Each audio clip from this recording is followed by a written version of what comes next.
Voici quelques causes de la timidité professionnelle. Première cause. Timidité professionnelle, un mal très handicapant dans le milieu des employés et des cadres. À travers cette capsule, je ferai un focus sur les voies et moyens pour vaincre ce mal qui tue à petit feu la carrière de ceux qui en souffrent après avoir exposé ses causes, manifestations et conséquences.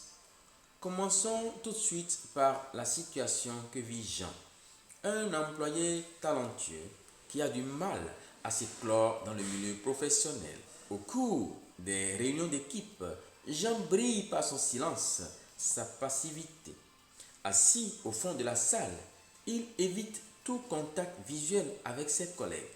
Il a des idées pertinentes à partager, mais la peur du jugement et des regards le paralyse. Il se contente d'opiner en silence, frustré de ne pas pouvoir contribuer pleinement aux discussions. Et si, par malheur, son supérieur lui donne la parole, la voix de Jean est inaudible, ses mains tremblent et il a du mal à soutenir le regard de son supérieur et de ses collègues.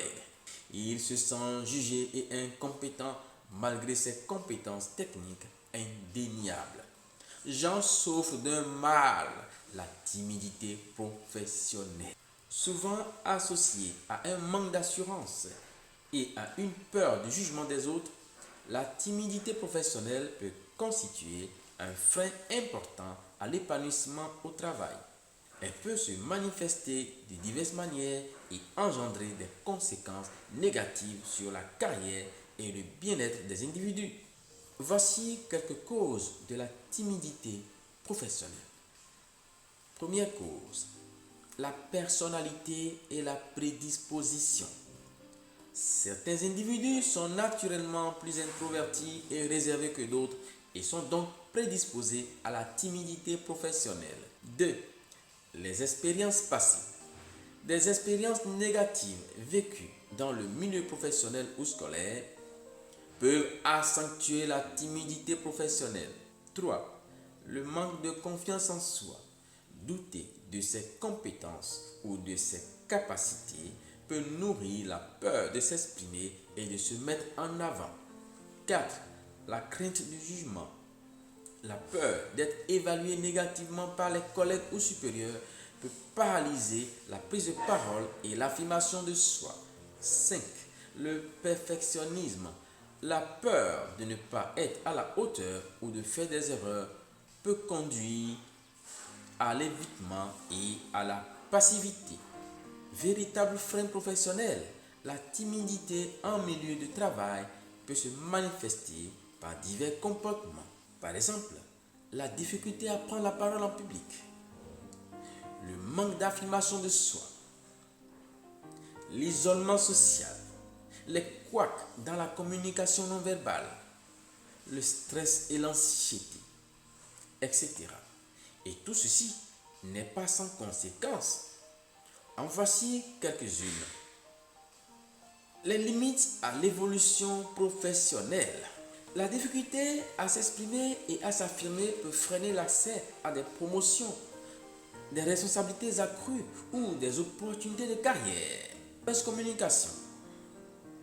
Des incompréhensions et des frictions peuvent survenir avec les collègues et les supérieurs, nuisant à la collaboration et à la productivité. Une autre conséquence, les difficultés relationnelles. La timidité peut compliquer l'établissement de relations professionnelles et personnelles, limitant le réseau de contacts et le sentiment d'appartenance. Nous avons également le stress et le mal-être. En effet, la peur du jugement et l'évitement des situations sociales peuvent engendrer du stress, de l'anxiété et une baisse de l'estime de soi, affectant le bien-être général. Face à ces conséquences non exhaustives, que faire? Voici quelques approches de solutions pour surmonter la timidité professionnelle. Première approche, renforcer la confiance en soi.